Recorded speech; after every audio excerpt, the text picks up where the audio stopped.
గౌరవించు. పిలువు తండ్రిని. తట్టు తలుపు. కన్నీళ్లతో తట్టు, హృదయ వేదనతో తట్టు, విజ్ఞాపన, స్తుతి, ఆరాధనతో తట్టు. బొండవేయబడి, బిగించబడి, చెరసాల్లో ఖైదు చేయబడి, కదలలేక మెదలలేక ఉన్న స్థితిలో చూసి ఒళ్ళంతా గాయాలు, బాధ. ఏం చేయాలా?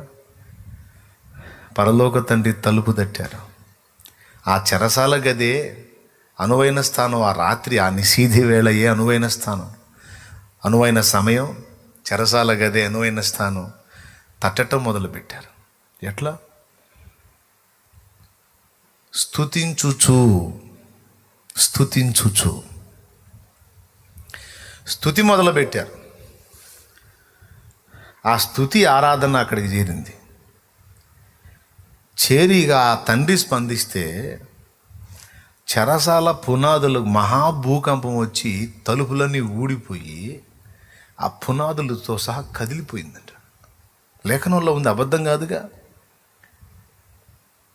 వాళ్ళిద్దరూ బొండ వేయబడి కదలని స్థితిలో పౌలు శీలలు చెరసాల గదిలో స్తుతించటం మొదలుపెట్టి కీర్తిస్తూ ఉంటే ఒళ్ళంతా పచ్చడైనట్టు తన్నులు తిని వీళ్ళేంట్రా ఇట్లా పాడుతున్నారని మిగిలిన ఖైదీలు వినుచున్నారు. విచిత్రం చెప్పనా? పాడినోళ్ళ బంధకాలే కాదు, కూర్చొని అవతల చెరసాల గదుల్లో కూర్చొని మౌనంగా మాట్లాపేసి వింటున్నటువంటి వాళ్ళ బంధకాలు కూడా ఊడిపోయాయనుంది. అందరి బంధకములు ఊడెను. స్తుతించిన వారి బంధకాలే కాదు, స్తుతి విన్నవారి బంధకాలు కూడా. స్తుతి ఆరాధన, దేవునికి కృతజ్ఞతార్పణలు. కదలాలా, పోయి టచ్ అవ్వాలా, ఆ తలుపుకు టచ్ అవ్వాలా. నీ స్తుతి ఆరాధన వెళ్ళి టచ్ అయితే ఓపెన్ అయిపోయింది డోర్. ఇక నెక్స్ట్ స్వరం ఏంటి? కుమారుడా ఏం కావాలనేది. కుమారి ఏం కావాలమ్మా? అప్పుడు అడుగుడి. దేవునికి స్తోత్రం కలుగును గాక. హల్లెలూయా. ఇప్పుడు ప్రశ్న నెంబర్ 1 ఏం చెప్పాను? అడుగుడి అన్నాడు కదా. అడుగుట యొక్క అవసరత, అడిగే విధానం. ఎందుకు అడగాలి? అన్నీ ఎరిగిన దేవునికి మనం చెప్పేదేముంది, మనం అడిగేదేముంది? ఇవ్వడా అంటే నీ స్వేచ్ఛను ఆయన భగ్నం చేయడు. నువ్వు స్పందిస్తే ప్రతిస్పందన, నువ్వు మౌనంగా ఉంటే ఆయన మౌనం. సో అక్కడ అర్థమైపోయింది. రెండవది, ఎలా మనం అడగాలి, ఏ విధంగా సిద్ధపరచుకోవాలి? అనువైన స్థానం, అలాగే తలుపు తట్టే విధానం. తలుపు ఓపెన్ అయినప్పుడు మన విజ్ఞాపన, మన అక్కరలో అడుగుట. నీ అక్కర కావచ్చు, లేకపోతే ఇతరుల కొరకైనటువంటి విషయాలు కావచ్చు, ఆత్మల కొరకు కావచ్చు. ఆత్మీయ అక్కరలు, భౌతిక అక్కరలు రెండు ఆయనే తీర్చేవాడు. దేవునికి మహిమ. ఆత్మీయ అక్కర్లు, శరీర అక్కర్లు కూడా. కృపయే నాకు ఆత్మీయ అక్కరలు సమృద్ధిగా తీర్చెను, నీ మహదైశ్వర్యము ఎన్నటికీ తరుగనిది. కృపయే నా ఆత్మీయ అక్కరలు సమృద్ధిగా తీర్చెను, నీ మహదైశ్వర్యము ఎన్నటికీ తరుగనిది. నా జీవితాన కురిసెనే నీ కృపామృతం, నా జీవితాన కురిసెనే నీ కృపామృతం. నా జిహ్వకు మధురాతి మధురం నీ నామగానామృతం.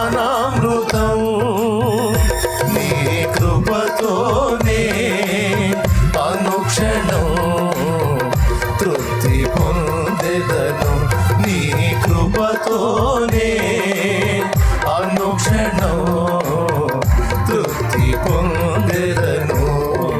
నా జీవితాన కురిసెనే కురిసెనేని కృపామృతం నా జీవితాన కురిసెనేని కృపామృతం. దేవునికి మహిమ కలుగును గాక. హల్లెలూయా. ఓకేనా? ఏ అక్కరైనా ఆయనే తీర్చాలి, మనకి ఇంకా వేరే దిక్కెవరున్నారు? గనుక ఈ చెప్పిన పాయింట్స్ని మర్చిపోవద్దు. కొంతమంది వీటిని అంత సీరియస్గా తీసుకోరు, అందుకే అక్కడ వేసిన గొంగళి అక్కడే ఉంటుంది, ఏం మారదో. తీవ్రత ఉండాలి కదా. సేవ చేసే సేవకుడికైనా విశ్వాసికైనా ఎవ్వరికైనా తీవ్రత ఉండాలి కదా. దేవుణ్ణి కలుసుకోవాలన్న తీవ్రత ఉండాలి, దేవునితో గడపాలన్న తీవ్రత ఉండాలి, దేవుణ్ణి మహిమపరచాలన్న తీవ్రత ఉండాలి, దేవుని దగ్గర అడిగి పొందుకోవాలన్న తీవ్రత ఉండాలి. అందుకొరకు ప్రయత్నం ఉండొద్దు. ఖచ్చితంగా దాన్ని పరిగణలో తీసుకుంటాడు. నీ తీవ్రతను బట్టి దేవుని స్పందన ఉంటుంది. కొంతమంది ఫుడ్ కూడా మానేసి కూర్చుంటారు, అది ఇంకా తీవ్రమైంది, అది ఇంకా సీరియస్గా తీసుకుంటాడు. నా బిడ్డ ఫుడ్ కూడా మానేశాడు, నా బిడ్డ అన్నం కూడా మానేసి కూర్చుంది, నా బిడ్డ ఏడుస్తుంది. చూడండి, దేవునికి స్తోత్రం కలుగును గాక. హల్లెలూయా. గనుక అడుగుట యొక్క అవసరత, అడిగే విధానం రెండు తెలుసుకున్నాం. మొదట ఏం చేయాలా? అనువైన స్థలమును లేదా అనువైన స్థానమును సిద్ధపరచుకోవాలి. నీ ఇంట్లో అవకాశం ఉంటే ఇంట్లో, లేదంటే సన్నిధిలో, లేదంటే ఏకాంతంగా, పురుషుడైతే ఏకాంతంగా కాస్త ఒంటరిగా దేవునితో, లేదా ఇద్దరు ముగ్గురైనా కలిసి ఏకాంతంగా.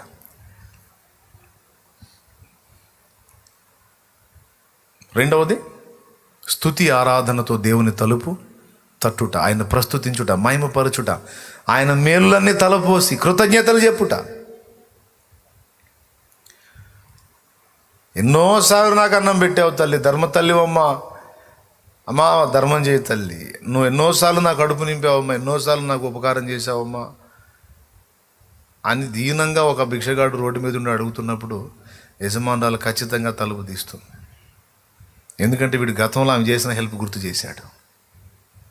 అంటే అర్థం ఏంటి? నువ్వు నాకు చేసిన మేలు నేను మర్చిపోలేదు, నా గుండెల్లో ఉన్నాయి, జ్ఞాపకాలుగా ఉన్నాయి, ఈవేళ కూడా నాకు ఆకలి అవుతుంది, హెల్ప్ చేయ. అది చూస్తాడు.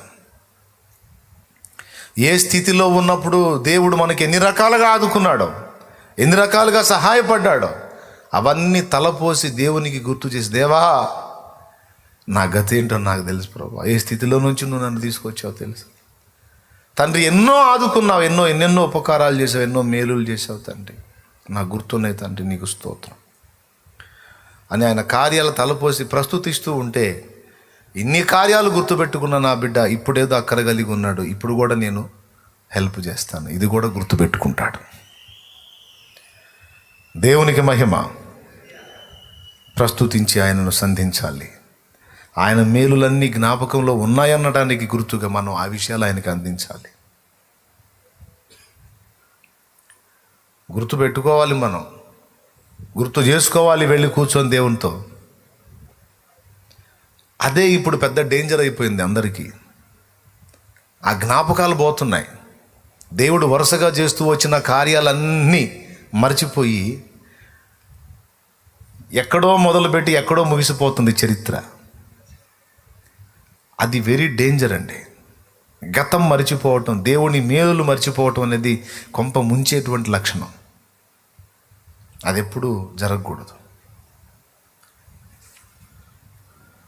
కొన్నిసార్లు దేవుడే మన జ్ఞాపకాల్లో తెస్తాడు, కొన్ని మన కళ్ళ ముందుకు తీసుకొచ్చి, ఒకప్పుడు నువ్వు ఈ స్థితిలో ఉన్నావు గుర్తు చేసుకో, ఒకప్పుడు నువ్వు ఇలా ఉన్నావు గుర్తు చేసుకో, ఒకప్పుడు నువ్వు ఇలా ఉన్నావు, ఒకప్పుడు ఇలా ఉన్నావు గుర్తు చేసుకో, ఇప్పుడు నేను ఇలా చేశాను నిన్ను, నువ్వు ఆ స్థితిలో ఉన్నప్పుడు ఎలా ఉన్నావు ఇప్పుడు కూడా అలానే ఉండాలి, నువ్వు తేడా పడుతున్నావు, నువ్వు మార్పు చెందావు, నువ్వు వేరే రకంగా వస్తున్నావు, నువ్వు సరిదిద్దుకోనైనా సరి చేసుకోనైనా అని దేవుడు మౌనంగా నీతో మాట్లాడుతూ ఉంటాడు. ఆయన కొన్ని సన్నివేశాలు నీ ముందుకు రప్పించి, కనీసం అప్పుడన్నా మన కళ్ళు వెలగాలి. జ్ఞాపకం ఎప్పుడు మిస్ కాకూడదు.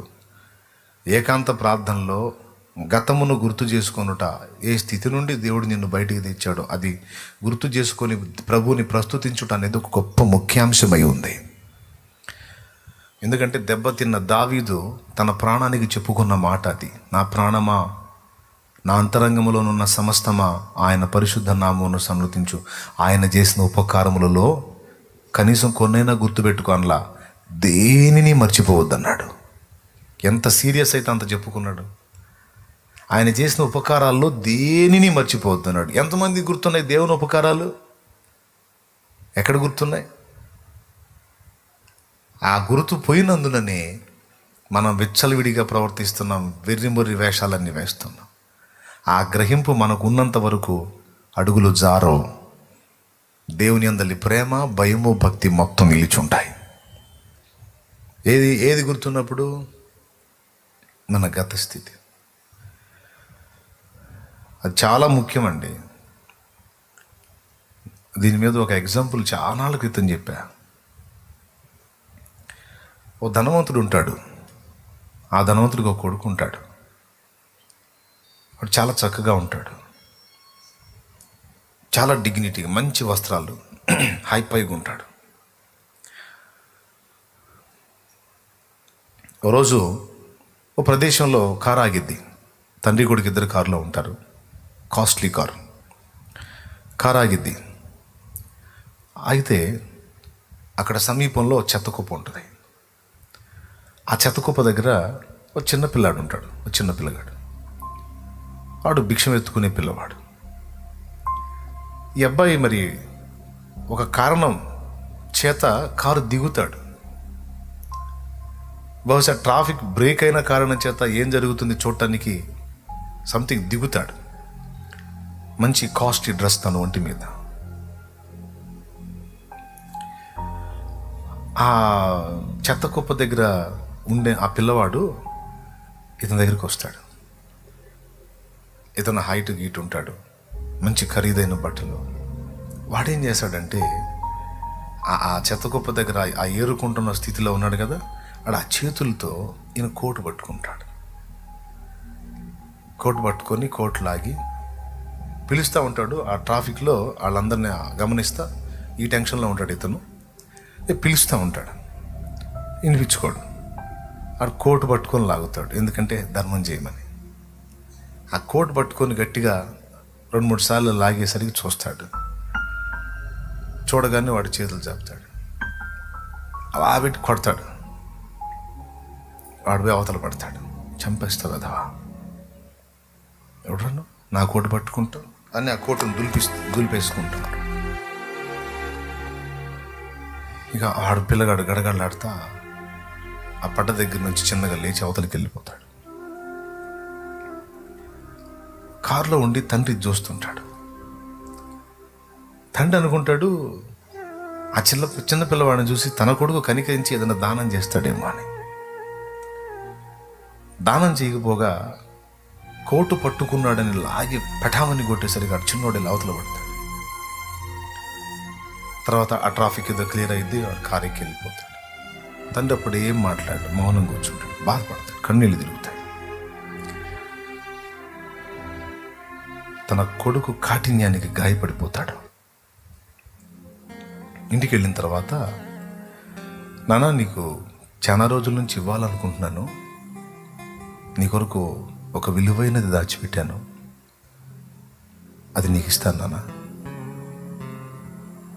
అది నువ్వు స్వీకరించాలి అంటాడు.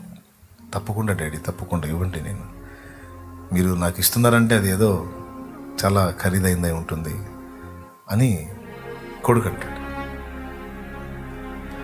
తండ్రి తన గదిలోకి వెళ్ళి తనకున్న వస్తువులు భద్రం చేసే ప్రదేశంలో ఒక పాతదైనటువంటి ఐరన్ బాక్స్ ఒకటి ఉంటుంది.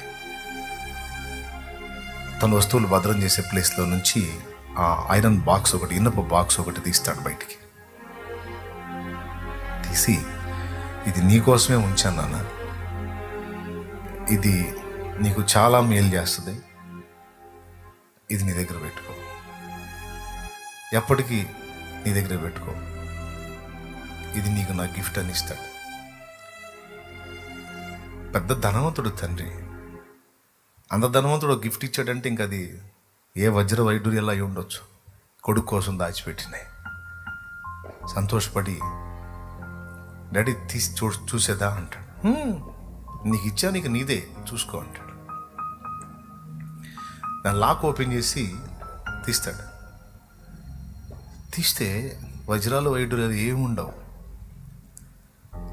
దాదాపు 25 సంవత్సరాల క్రితం తీసిన ఫోటోలు ఉంటాయి. ఆ ఫోటోలు తీస్తాడు. ఏంటడి ఏంటి అంటాడు. చూడన్నా చూస్తాడు. ఆ ఫోటోల్లో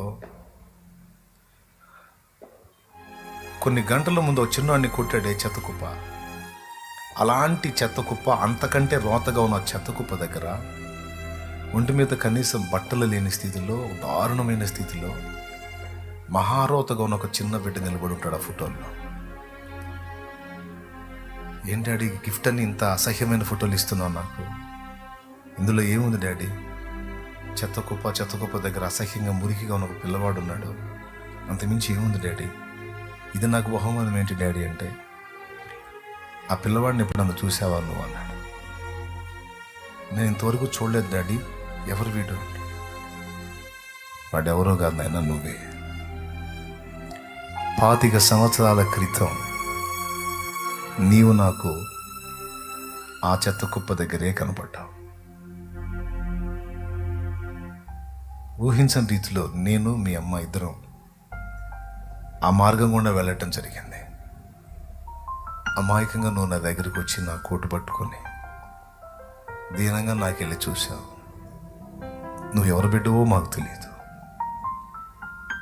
ఎలా ఆ స్థితికి వచ్చావో మాకు తెలియదు. నిన్ను చూడగానే మీ అమ్మకి నాకిద్దరికి కనికరం కలిగింది. నేను అమ్మని అడిగాను, ఈ చిన్న బిడ్డ ఇంత దారుణంగా ఉన్నాడు, మనం వీడిని తీసుకెళ్దామా? వీడికి ఏదన్నా మనం ఇస్తే ఆ పూటకే, మరి తర్వాత కాబట్టి వీడిని మనం తీసుకెళ్దామా, వీడిని పెంచుకుందామా? తప్పకుండా అంది. ఇద్దరం తీసుకొచ్చి నీకు స్నానం చేయించి క్లీన్ చేశాం. అయితే నేను ఒక మంచి పని చేసేటప్పుడు నా దగ్గర ఎప్పుడు కెమెరా ఉండేది. ఆ కెమెరాతో నువ్వు ఆ స్పాట్లో కనపడ్డప్పుడు ఈ ఫోటోలు తీసా. ఎందుకు తీశానో తెలుసా నాయన? నేను సంపన్నుడిని, నువ్వు ఆ స్థితిలో నుంచి నా ఇంట్లోకి వస్తున్నావు. నా ఇంట్లో ఉన్న సంపదలను బట్టి తప్పకుండా నువ్వు అహంకారం చూపే అవకాశం ఉంటుంది. ఏనాటికైనా నీ మొదటి స్థితిని ఎరుగక నువ్వు తేడాపడే అవకాశం ఉంటుంది. అలా జరిగినప్పుడు ఇవి నీకు చూపిద్దాం, ఒకవేళ అలాంటి పరిస్థితి రాకపోతే ఇవి ఎప్పటికీ నీకు చూపించొద్దు అనుకున్నా. కానీ ఇందాక నువ్వు చేసిన పనికి నా గుండె గాయమైపోయింది. అచ్చం ఆ బిడ్డలాగానే నువ్వు ఉన్నావు, అలానే నా కోటు పట్టుకున్నావు.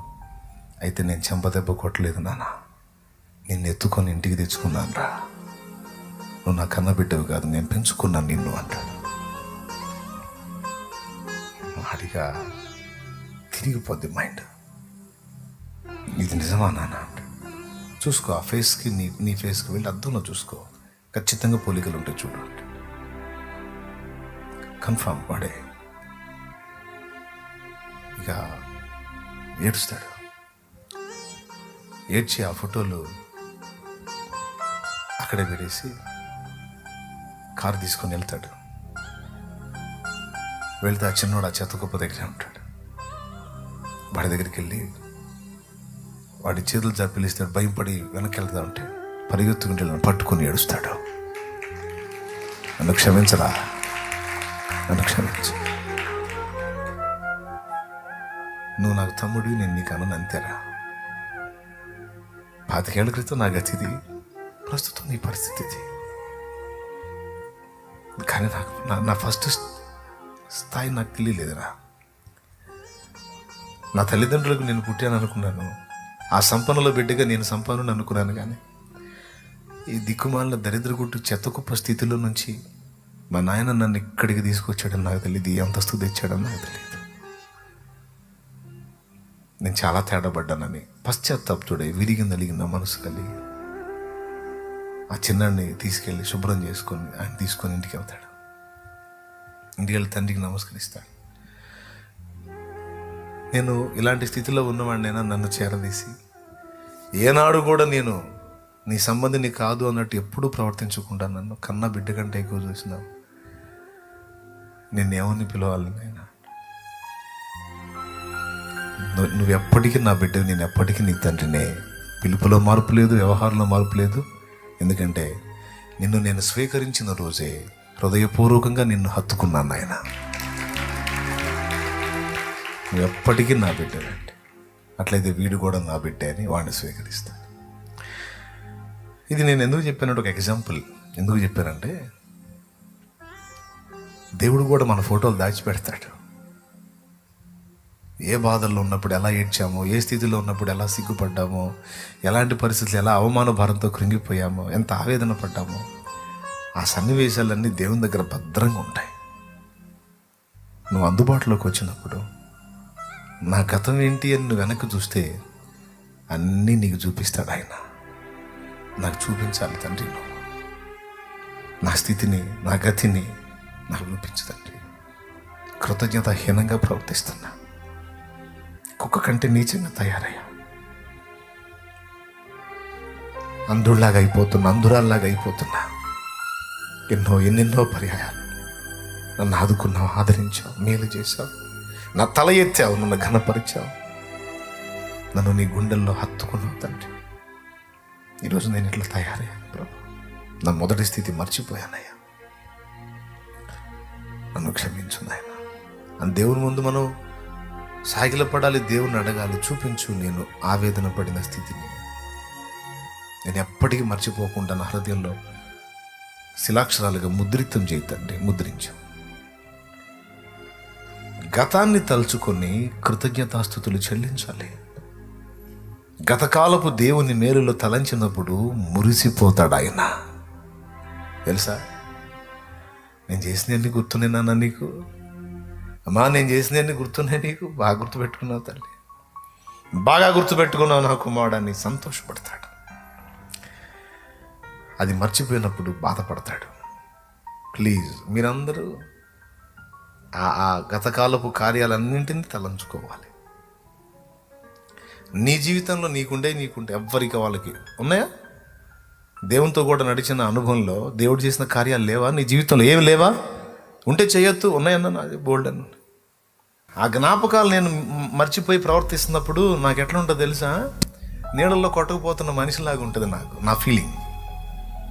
అప్పుడు నా గతాన్ని నాకు గుర్తు చేసే నా సంబంధులు ఎవరన్నా ఆ గతాలను నాకు గుర్తు చేస్తే ఎంత బాగుండు. అప్పుడు నేను నీళ్లలో కొట్టుకుపోయేవాడికి ఏదన్నా ఒక ఆధారం అందించి ఒడ్డుకు లాగినట్టు అవుతుంది కదా అని ఎదురు చూస్తాను. తెలుసా మీకు, నా ఫ్యామిలీ మెంబర్స్ కావచ్చు, నా సమీపస్తుల నుంచి నేను ఆశించే ముఖ్యమైనది అదే. ఎక్కడన్నా నేను అవి మర్చిపోయే అవకాశం ఉంటే ఆ మొదటి స్థితిని ఎప్పటికప్పుడు నా తలంపుల్లోకి తీసుకొచ్చే వ్యక్తులు నాతో కూడా ఉంటే ఎంత బాగుండు అనిపిస్తుంది. తెలుసా మీకు, కొన్నిసార్లు కొన్ని సన్నివేశాలు దేవుడు నా ముందు తెస్తాడు. తెచ్చి ఇదిగో ఇట్లా నువ్వు ఉన్నావు కదా, ఒకప్పుడు ఇట్లా నువ్వు చేసావు కదా, ఇట్లా నువ్వు ఉన్నావు కదా, ఇప్పుడు నీ స్థితి మారింది. అలాంటి సన్నివేశాలు నేను ఆ స్థితిలో ఉన్న ఘట్టాలు నా కళ్ళ ముందుకు వచ్చినప్పుడు నా హృదయం కదిలిద్ది. దేవా, నన్ను నువ్వు ఇలా చేసావు తండ్రి. పక్కన వాళ్ళతో చెప్తాను నేను, ఒరే అజయ్ ఇట్లా ఉందిరా, అప్పుడు నా పరిస్థితి ఇలా ఉందిరా, ఒరే ఇట్లా అబ్బాయి అని పక్కన వాళ్ళకి వెంటనే చెప్పేస్తాను నేను.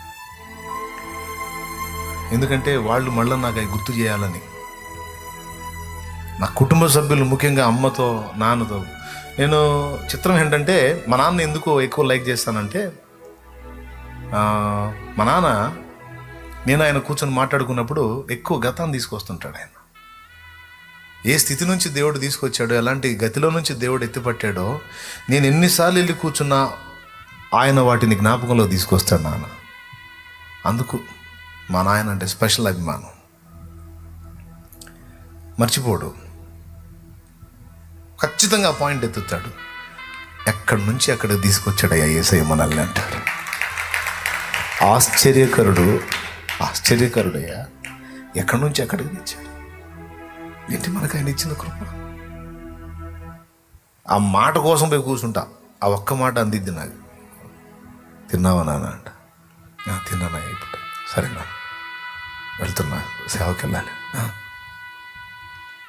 పద అంట. నువ్వు దేవుని ముందుకెళ్ళి కూర్చున్నప్పుడు ఫస్ట్ గుర్తు చేసుకోవాల్సింది ప్రస్తుత సమస్యను కాదు.